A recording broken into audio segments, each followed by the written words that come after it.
L'enfant prodige qu'était Jean-Michel Basquiat prend ses quartiers à la Fondation Vuitton. Ce jeune artiste new-yorkais qui a bouleversé le marché de l'art et connu une ascension vertigineuse pour devenir l'artiste contemporain le plus coté du monde. L'œuvre de Basquiat a beau être très prisée par des collectionneurs comme Bernard Arnault, le premier, lui qui est un fan de la première heure et qui a acheté son premier Basquiat dans les années 80.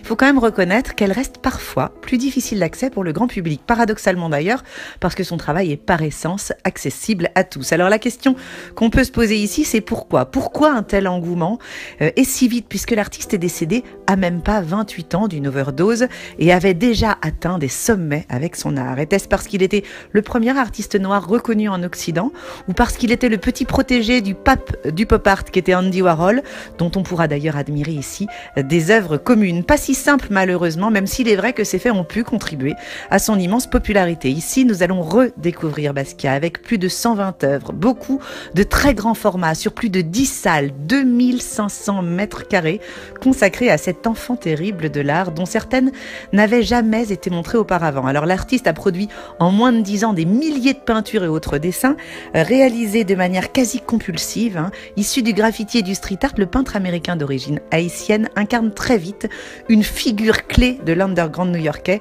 des années 80, lui qui ose tout. Rien n'arrête ce jeune intrépide au talent immense. Son combat artistique, c'est d'imposer la figure noire au centre de son œuvre. Ses héros sont des boxeurs noirs ou des musiciens. Ses anti-héros sont les policiers, eux qui sévissent dans les rues de l'époque avec leurs sanctions racistes. Basquiat est un précurseur du street art, lui qui signe sur les murs new-yorkais d'une drôle d'inscription, S-A-M-O, comprenez par là, Same Old Shit, toujours la même merde, et oui. Ses œuvres sont à déchiffrer, elles ne s'imposent pas d'elles-mêmes, un petit peu comme des rébus d'initiés, habités par des mots, des symboles, apparemment posés au petit bonheur, mais bien plus codés qu'ils n'y paraissent. Il puise dans sa culture, dans la bande dessinée, la musique, lui qui est un véritable passionné de jazz, dans la boxe que lui a inculqué son père. Ses œuvres seraient un petit peu à comparer à des associations d'idées à la manière de la toile internet qui n'existait évidemment pas en son temps. Un éclatement d'images comme autant d'écrans mis en regard les uns des autres pour configurer une société complexe et imparfaite, ravagée à l'époque par le sida et la drogue. Alors Basquiat mélange les techniques, gouache, bombe, crayon gras, collage. Il mélange aussi tous les supports, toile, papier, mais aussi des palettes en bois, des bouts de carton, même des portes, des vrais tant qu'à faire. Chez lui, tout peut faire de l'art. Il fait entrer la rue dans l'atelier, littéralement.